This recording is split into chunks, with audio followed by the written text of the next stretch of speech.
After that public statement came up, we have done many changes into our policy, internal policy, but also to the procedures, the operational procedures of the airlines. Guidance has been issued on, for example, on the safe loading of mobility aids. We gathered together with the airline industry and with the passengers, representatives of the disability community, with the state regulators, with the research councils and academia to draft a guidance that was fit for the purpose, that was implementable, and that is just one of the examples that has come out since 2019.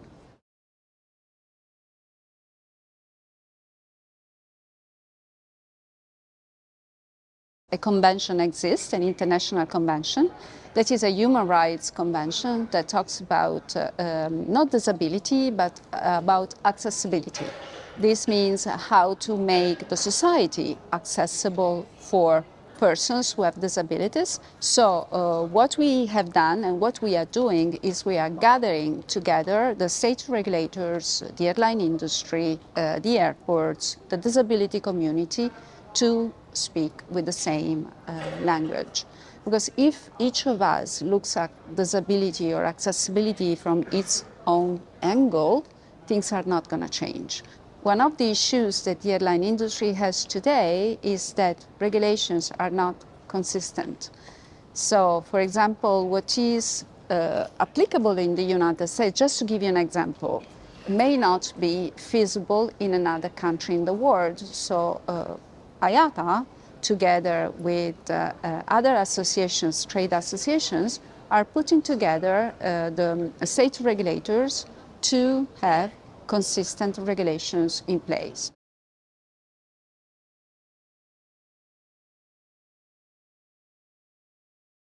For the first time this year, for the first time in the history, ministries of the G7 got together to meet and discuss disability. So it was for the first time the G7 on disability that was hosted in Italy. So this means that society is changing and there is the understanding that we need to be better.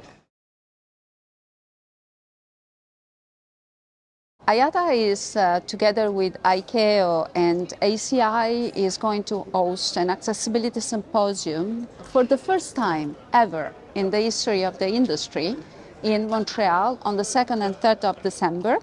That symposium will bring together state regulators, airports, airlines, the disability community, that is the most important component of those changes that will happen.